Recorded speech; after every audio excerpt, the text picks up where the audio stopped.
Hello guys, तो हम देखेंगे एरोमेटिसिटी क्या होती है, एरोमेटिक कंपाउंड्स क्या होते हैं। ठीक है, तो देखो, जो एरोमेटिसिटी होते हैं वो एरोमेटिक अरोमा शब्द से आया है। ठीक है, अरोमा का मतलब होता है प्लीजेंट स्मेल या ऑडर स्मेल। ठीक है, स्मेल मतलब ऑडर होता है। ठीक है, तो जो प्लीजेंट ऑडर होता है या स्मेल होती है उसको उस ऐसे कंपाउंड को बोलते हैं हम अरोमा।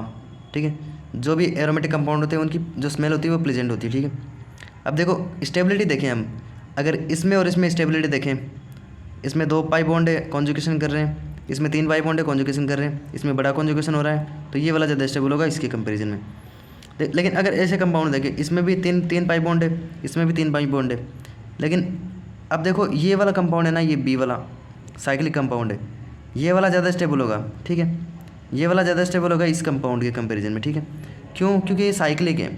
अब देखो इसमें क्या होगा, रेजोनेंस ऐसे होगा, पहले ये ऐसे इस तरह से एक डायरेक्शन में होगा, लेकिन इसमें एक लूप की फॉर्म में होगा, इस तरह से घूमता रहेगा, रेजोनेंस फास्ट होगा। ठीक है, तो यही देखते हैं एरोमेटिक कंपाउंड होते हैं वो स्टेबल किस तरह से होते हैं। ठीक है, तो देखो cyclic resonance is more stable than linear delocalisation. ठीक है, फास्ट होगा सेकंड में। ठीक है, जो डीलोकलाइजेशन होगा वो फास्ट में होगा, किस में फास्ट होगा, सेकंड वाले में। तो cyclic resonance is more stable than linear, तो साइक्लिक रेजोनेंस है वो लीनियर रेजोनेंस से ज़्यादा स्टेबल होगी, क्योंकि साइक्लिक में एक फ्लो में इलेक्ट्रॉन मूव करते रहेंगे, इसमें वापस इलेक्ट्रॉन को पीछे आना पड़ेगा, घूमना पड़ेगा। ठीक है, तो देखो इस कंपाउंड को देखो, फर्स्ट सेकंड थर्ड, तो इसमें देखो सबसे ज़्यादा स्टेबल कौन सा है। तो देखो आप पहले नज़र में देखोगे तो आप कहोगे ये 6 मेंबर रिंग है, ये 4 मेंबर रिंग है, इसमें दो दो दो पाई इलेक्ट्रॉन है, फिर ये इसमें एक पाई है, तो ये ज़्यादा स्टेबल होना चाहिए। सबसे ज़्यादा स्टेबल थर्ड होगा, फिर सेकंड होगा, फिर फर्स्ट होगा। देखो ऐसी बात नहीं है, एरोमेटिसिटी के लिए हमें एक एरोमेटिक कंपाउंड के साथ एंटी एरोमेटिक कंपाउंड भी पढ़ना पड़ता है और नॉन एरोमेटिक कंपाउंड भी पढ़ना पड़ता है। तो देखो ये सबसे ज़्यादा स्टेबल है क्योंकि इसमें 3 पाई इलेक्ट्रॉन है, सॉरी थ्री पाई बॉन्ड है, और ये कॉन्जुगेशन कर रहा है, इसमें 2 पाई बॉन्ड कॉन्जुगेशन कर रहा है, इसमें 1 पाई बॉन्ड कॉन्जुगेशन कर रहा है। तो देखो ये जो ये कंपाउंड है ना, इसमें कॉन्जुगेशन है वो पूरा इस तरह से लूप की फॉर्म में नहीं है, इसमें लूप की फॉर्म में, इसमें भी लूप की फॉर्म में। तो देखो ये तो एरोमेटिक हो गया। ठीक है, पर ये एंटी एरोमेटिक है। अब क्यों एंटी एरोमेटिक है, देखो मैं आपको बताऊंगा। ठीक है, पर ये जो कंपाउंड है वो नॉन एरोमेटिक है, क्योंकि यहाँ पे sp3 कार्बन है। सबसे बड़ी कंडीशन दोनों की, एरोमेटिक और एंटी एरोमेटिक, एरोमेटिक और एंटी एरोमेटिक कंपाउंड की होती है कि इनमें जितने भी कार्बन होते हैं वो सारे sp2 होते हैं। ठीक है, और अगर एक भी कंडीशन फुलफिल ना हो तो वो एरोमेटिक या एंटी एरोमेटिक होगा। ठीक है, नॉन एरोमेटिक होगा, सॉरी। ठीक है, अगर एरोमेटिक और एंटी एरोमेटिक की कंडीशन फुलफिल नहीं हुई तो वो नॉन एरोमेटिक हो जाएगा। अब कैसे होगा देखो मैं बताता हूँ। तो सबसे ज़्यादा स्टेबल, आप ये ऑर्डर याद कर लो, सबसे ज़्यादा स्टेबल होगा एरोमेटिक कंपाउंड, फिर नॉन एरोमेटिक होगा, फिर एंटी एरोमेटिक सबसे कम स्टेबल होगा। ठीक है, तो देखो अब एरोमेटिक और एंटी एरोमेटिक में क्या डिफरेंस है वो देखते हैं। तो ये साइक्लिक होंगे और प्लेनर होंगे। प्लेनर मतलब sp2 कार्बन, सारे कार्बन sp2 होंगे। यहाँ पे देखो 3 बॉन्ड है, 1 2, फिर ये डबल बॉन्ड पाई बॉन्ड हम काउंट नहीं करते, फिर एक हाइड्रोजन होगा। ठीक है, तो 3 बॉन्ड है, तो इस तरह से इसको चेक करो, ये क्या होगा, साइक्लिक होगा, प्लेनर होगा। एंटी एरोमेटिक होगा, वो भी साइक्लिक होगा और प्लेनर होगा। इसमें क्या होगा, complete delocalisation of pi electron and lone pair in single cyclic loop. Complete delocalisation होगा, इस तरह से कंप्लीट डीलोकलाइजेशन होगा। देखो जिस इसमें हो रहा है, ये कंप्लीटली ऐसे मूव कर रहे हैं, इसमें भी कंप्लीटली मूव कर रहे हैं। कंप्लीट डीलोकलाइजेशन है ना इलेक्ट्रॉन का, इसे घूमते रहेंगे बार बार बार बार, इसमें भी घूमते रहेंगे। ठीक है, तो ये क्या हो रहा है, complete delocalisation of pi electron and lone pair in single cyclic loop. Single, इसमें भी complete delocalisation of pi electron और lone pair, pi electron and lone pair in single cyclic loop. ठीक है, सिंगल साइक्लिक लूप में। अब देखो इसमें क्या है, total number of pi electron and lone pair which are participate in resonance. ठीक है, जो टोटल नंबर ऑफ जो पाई बॉन्ड के इलेक्ट्रॉन होंगे और लोन पेयर होंगे ना, वो पार्टिसिपेट करेंगे। इसमें भी total number of pi electron and lone pair which are participate in resonance, इसमें भी। तो इसमें देखो कितने पार्टिसिपेट करेंगे, जो एरोमेटिक कंपाउंड होगा ना उसमें 4n+2 पाई इलेक्ट्रॉन पार्टिसिपेट करेंगे, 4n+2 पाई इलेक्ट्रॉन। ठीक है, और जो n की वैल्यू वो 0 1 2 3 कोई भी इंटीजर हो सकता है, और इसमें 4n पाई इलेक्ट्रॉन, और इसमें जो n की वैल्यू 1 2 3 होगी। ठीक है, इसको बोलते हैं हक्कल रूल। ये हक्कल रूल को फॉलो करेगा। हक्कल रूल क्या होता है, 4n+2 पाई इलेक्ट्रॉन। ठीक है, और n की वैल्यू आपको बता दी मैंने। ठीक है, other than aromatic, anti aromatic और नॉन एरोमेटिक। ठीक है, वो अदर देन एरोमेटिक और एंटी एरोमेटिक, नॉन एरोमेटिक ज़्यादा स्टेबल होगा। ठीक है, अगर एरोमेटिक और एंटी एरोमेटिक कंपाउंड में से एक भी कंडीशन पूरी नहीं हुई तो वो कंपाउंड नॉन एरोमेटिक होगा। ठीक है, अगर एक भी कंडीशन, इन दोनों की कंडीशन में से एक भी कंडीशन पूरी नहीं हुई ना, तो वो वैसे कंपाउंड हो गया ना, उस कंपाउंड को हम बोलते हैं नॉन एरोमेटिक कंपाउंड। ठीक है, ठीक है। तो देखो 4n + 2 पाई इलेक्ट्रॉन होंगे इसमें हक्कल रूल में। तो 4n की वैल्यू अगर 0 पुट करेंगे तो 2 पाई इलेक्ट्रॉन आएंगे। ठीक है, जो 2 पाई इलेक्ट्रॉन होगा, 2 पाई बॉन्ड नहीं, एक पाई बॉन्ड एक, और उसमें 2 पाई इलेक्ट्रॉन है। ठीक है, अगर n की वैल्यू 1 पुट करेंगे तो कितने 6 पाई इलेक्ट्रॉन, 3 बॉन्ड आएंगे। फिर अगर 2 पुट करेंगे तो 5 बॉन्ड आएंगे, 10 इलेक्ट्रॉन।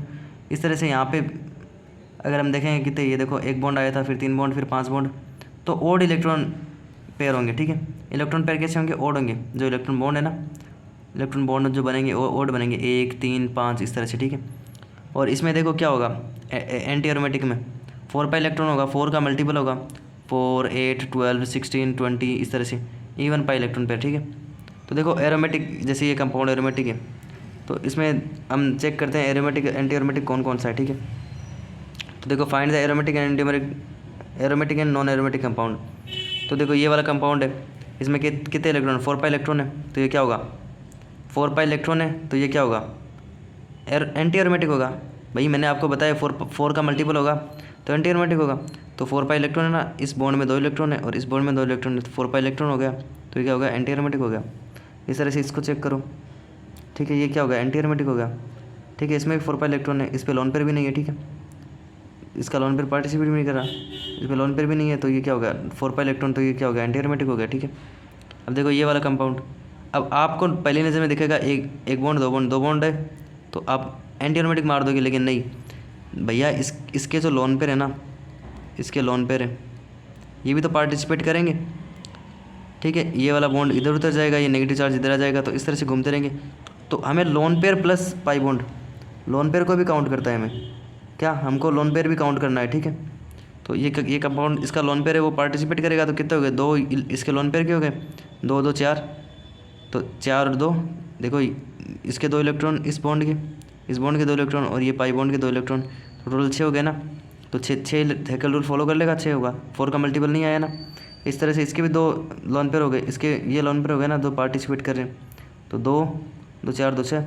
अगर आप कहोगे कि सर इसके 2 लोन पेयर है, इस पर भी 2 लोन पेयर है, तो भैया पार्टिसिपेट तो एक टाइम में तो एक ही पार्टिसिपेट करेगा ना, तो जिस टाइम में जो पार्टिसिपेट करेगा उसी को काउंट करेंगे। ठीक है, अदर चाहे इस पर 5 कितने भी हो, हमें मतलब नहीं, पार्टिसिपेट तो एक कर रहे हैं ना, तो बस उसी को काउंट करेंगे, और को काउंट नहीं करेंगे। जो पार्टिसिपेट करेगा रेजोनेंस के अंदर उसी को काउंट करेंगे। ठीक है, तो ये भी एरोमेटिक हो गया, ये भी एरोमेटिक हो गया। अब देखो ये वाला कंपाउंड, इस पर 2 पाई इलेक्ट्रॉन है, ये प्लेनर है। ठीक है, तो ये भी प्लेनर है ना, पूरा कंपाउंड प्लेनर है, तो ये भी एरोमेटिक हो गया। इस तरह से इसको चेक कर लो, इसमें ये नेगेटिव चार्ज है, 2 इस नेगेटिव चार्ज पे हो गए, 2 2 4 ये हो गए, टोटल 6 हो गए, ये भी एरोमेटिक हो गया। अब देखो इस पर देखो 2 2 4 2 6। अब आपको ये इसका नाइट्रोजन का है, ये नाइट्रोजन है। अब देखो मैं जैसे आपको ये कंपाउंड बना के दिखाता हूँ। ठीक है, जैसे देखो ये कंपाउंड देखो। ठीक है, अब आपको कि इसके जो 2 लोन पेयर है उसको काउंट नहीं किया, तो भैया इसके लोन पेयर को हम काउंट क्यों करेंगे, क्योंकि इसके लोन पेयर तो रेजोनेंस में है नहीं भैया। ये वाला बॉन्ड इसके साथ, ये वाला इसके साथ, ये इसके बाद इसके साथ, फिर देखो double bond single bond double bond single bond double bond single bond double bond, तो ये जो लोन पेयर है वो पार्टिसिपेट ही नहीं करे, तो इसको काउंट नहीं करेंगे हम। ठीक है, तो इस लोन पेयर को यहाँ पे काउंट नहीं करेंगे। अगर ये रिंग में कंट्रीब्यूशन करता, अगर मूव करता, तो इसको काउंट करते, तो सिर्फ काउंट किसको करेंगे, इसको, इसको और इसको, तो टोटल कितने हो गए, 6 पाई इलेक्ट्रॉन हो गए। ठीक है, इसका मतलब 3 बॉन्ड के कितने डबल इलेक्ट्रॉन होते हैं, बॉन्ड 3 इलेक्ट्रॉन डबल हो जाएंगे, तो 6 पाई इलेक्ट्रॉन हो गए। तो ये वाला कंपाउंड क्या हो गया, एरोमेटिक हो गया। ठीक है, तो ये वाला कंपाउंड नॉन एरोमेटिक मत मारना, इस वाले कंपाउंड को एरोमेटिक ही पुट करना है। ठीक है, ऐसे देखो और एग्जांपल देते हैं। देखो ये वाला कंपाउंड है, अब आपको होगी इसके अंदर क्या होगा, देखो जैसे वो वाला कंपाउंड हो गया। ठीक है, मैं आपको यहाँ पे बना देता हूँ, वहाँ पे सही से दिखाई नहीं दे रहा। ठीक है, ये वाला, अब देखो ये भी sp2 है, प्लस चार्ज है, 1 बॉन्ड 2 बॉन्ड, एक हाइड्रोजन का 3 बॉन्ड, यहाँ पे भी 1 बॉन्ड 2 बॉन्ड, एक हाइड्रोजन का 1 प्लस चार्ज हो गया, तो 3 बॉन्ड। ये देखो double bond single bond positive, single bond positive, single bond double bond, तो ये वाला कंपाउंड क्या होगा भाई, क्या होगा, ये वाला कंपाउंड भी एरोमेटिक होगा। ठीक है, क्योंकि इसके पास 2 पाई इलेक्ट्रॉन है ना, क्या है इसके पास 2 पाई इलेक्ट्रॉन है, इसके पास क्या है 2 पाई इलेक्ट्रॉन है ना, तो 2 पाई इलेक्ट्रॉन, तो ये वाला कंपाउंड क्या होगा, एरोमेटिक होगा। ठीक है, इस तरह से और कंपाउंड देखते हैं। देखो ये वाला कंपाउंड चेक करते हैं।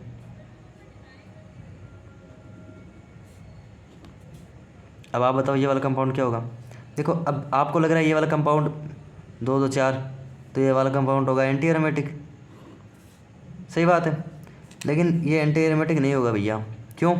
देखो ये वाला, चलो आपने सही देखा, ये दो इलेक्ट्रॉन ये रहे, 2 इलेक्ट्रॉन ये रहे, तो 4 पाई इलेक्ट्रॉन हो गए। ठीक है, लेकिन ये वाला कार्बन देखो भैया, ये वाला कार्बन, इस पर कोई पॉजिटिव चार्ज थोड़ी है।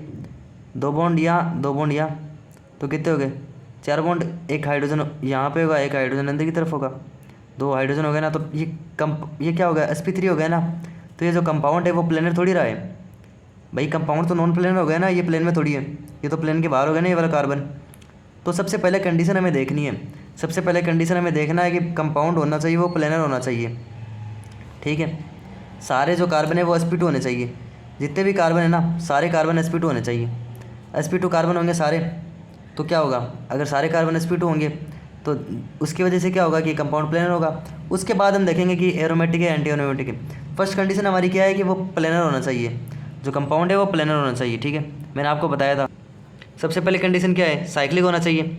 उसके बाद क्या है, प्लेनर होना चाहिए। क्या होना चाहिए, प्लेनर होना चाहिए।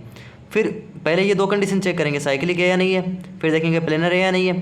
फिर उसके बाद चेक करेंगे delocalisation of pi electron and lone pair in single loop. Single loop के अंदर डीलोकलाइजेशन हो रहा है या नहीं हो रहा। ठीक है, फिर उसके बाद में आगे चेक करेंगे हक्कल रूल फॉलो हो रहा है या नहीं हो रहा। ठीक है, अब देखो जैसे ये वाला कंपाउंड देखो, ठीक है, ये वाला कंपाउंड देखो। अब आप कहोगे कि ये प्लस चार्ज है, ये 2 पाई इलेक्ट्रॉन है, तो 2 पाई इलेक्ट्रॉन होगा तो ये क्या होगा, एरोमेटिक होगा। देखो ये वाला कार्बन फिर से चेक करो, ये वाला कार्बन क्या हो गया, sp3 हो गया। अब ये वाला कार्बन अगर sp3 होगा तो ये कंपाउंड क्या हो जाएगा, नॉन प्लेनर हो जाएगा। ठीक है, तो नॉन प्लेनर होगा तो ये वाला कंपाउंड क्या होगा, नॉन एरोमेटिक Na। ठीक है, ये वाला कंपाउंड क्या होगा, नॉन एरोमेटिक होगा, एंटी एरोमेटिक नहीं होगा। ठीक है, क्या होगा, नॉन एरोमेटिक होगा। ठीक है, ठीक है, एरोमेटिक नहीं होगा, ये नॉन एरोमेटिक होगा। क्यों होगा, आपको पता चल गया ना। ठीक है, तो आपको ना पहले देखना है, सबसे पहले देखना है कि कंपाउंड साइक्लिक है या नहीं है। सबसे पहले कंडीशन है साइक्लिक है या नहीं है। उसके बाद चेक करना है प्लेनर है या नहीं है। ठीक है, ये 2 कंडीशन सबसे पहले चेक कर लेना। पूरे कंपाउंड में आप देख लेना सबसे पहले कि वो साइक्लिक है या नहीं है, वो प्लेनर है या नहीं है। उसके बाद आप चेक करना कि वो कंपाउंड क्या है क्या नहीं है। अब देखो जैसे ये वाला कंपाउंड देखो आप, इसमें पाई इलेक्ट्रॉन, फिर ये 2 नेगेटिव चार्ज, फिर नेगेटिव चार्ज। तो देखो ये वाला कंपाउंड आप देख रहे हो, कॉन्जुगेशन हो रहा है। ठीक है, ठीक है, कॉन्जुगेशन हो रहा है और ये सारे इलेक्ट्रॉन मूव कर रहे हैं इसमें। तो ये वाला कंपाउंड क्या होगा, ये वाला कंपाउंड एरोमेटिक होगा। ठीक है, क्यों, क्योंकि इसमें सारा कॉन्जुगेशन हो रहा है और चार्ज भी इसके ऊपर नेगेटिव चार्ज भी है। ठीक है, तो ये वाला कंपाउंड क्या होगा, एरोमेटिक होगा। ठीक है, ठीक है, तो आप इसी तरह से इन सारे कंपाउंड को चेक कर सकते हो। ठीक है, आप चेक कर लेना सारों को। ठीक है, तो ये वाली जैसे अगर कोई साइक्लिक ना होगा तो वो तो वैसे ही नॉन एरोमेटिक हो जाएगा। आप जैसे इसको चेक कर लो, ये नॉन एरोमेटिक इसलिए क्योंकि यहाँ पे ये sp3 कार्बन है। ठीक है, तो ये कार्बन sp3 है तो ये नॉन एरोमेटिक होगा। तो इस तरह से आप चेक कर लेना। ठीक है, आप चेक करके देख लेना। ठीक है, कि कौन कौन से कंपाउंड क्या क्या है। ठीक है, तो आप ये देखो अब, और मैं आपको अच्छे एग्जांपल दिखाता हूँ। ये एरोमेटिक है। ठीक है, क्योंकि ये वाला sp2 है, ये वाला sp2 है, और इसकी जो रेजोनेंटिंग हाइब्रिड बनाओगे तो ऐसी वाली दिखेगी। ठीक है, कंप्लीट कॉन्जुगेशन हो रहा है। अब देखो ट्रोपेलियम आयन, इसको ये देख लो आप, ये क्या है, ट्रोपेलियम कैटायन होता है। ठीक है, इसको बोलते हैं ट्रोपोलियम कैटायन। ठीक है, अब क्योंकि इसकी जो सारी जो RS होगी ना, जो भी RS बनेगी इसकी, एक बार पॉजिटिव यहाँ आएगा, फिर यहाँ आएगा, फिर यहाँ आएगा, फिर यहाँ आएगा, ऐसे करके घूमेगा। तो जो सारी इसकी स्ट्रक्चर बनेगी ना RS, जितनी भी रेजोनेटिंग स्ट्रक्चर बनेंगे ना इसकी, वो सारी इक्विवेलेंट होगी, एक जैसी होगी। इसीलिए सबसे खास है कि अब सारी, अगर कोई भी कंपाउंड इसमें सारी स्ट्रक्चर एक जैसी है तो इसका मतलब वो बहुत ज़्यादा स्टेबल है। ठीक है, तो इसीलिए बहुत ज़्यादा स्टेबल है, क्योंकि इसकी इक्विवेलेंट है ना, वो सारी साथ के साथ इक्विवेलेंट बनेगी, इसकी इक्वल बनेगी। ठीक है, अब देखो नोट करके आप एक बात लिख लो, अगर किसी साइक्लिक में अगर किसी भी साइकिल में एक भी sp3 कार्बन एटम आ जाएगा तो वो नॉन एरोमेटिक हो जाएगा। ठीक है, तो वो क्या हो जाएगा, नॉन एरोमेटिक हो जाएगा। ठीक है, find the all possible hybridisation of carbon and nitrogen in the aniline. अब एनालिन के अंदर हमें इसकी निकालनी है, तो अगर आप पहले नज़र में देखोगे तो क्या होगा, 2 बॉन्ड बना रहा है हाइड्रोजन के साथ, एक बॉन्ड ये रहा, एक लोन पेयर है इसके ऊपर, ठीक है, एक ये क्या है, लोन पेयर है। तो ये क्या होगा भैया, 3 बॉन्ड पेयर प्लस एक लोन पेयर, ये क्या हो गया, sp3 हो गया। और sp3 इसकी क्या हो जाएगी, हाइब्रिडेशन sp3। देखो बेटा पर ऐसा नहीं होगा, sp3 नहीं होगा, क्यों, 3 बॉन्ड पेयर प्लस एक लोन पेयर, लेकिन एक जो लोन पेयर है ना वो क्या है, वो रेजोनेंस के अंदर मूव कर रहा है। ये वाला लोन पेयर है वो यहाँ टिका हुआ नहीं है, वो ऐसे मूव करता जा रहा है, यहाँ पे यहाँ पे यहाँ पे, इस तरह से ये मूव कर रहे हैं, ठीक है, एटम्स, इलेक्ट्रॉन्स, ठीक है।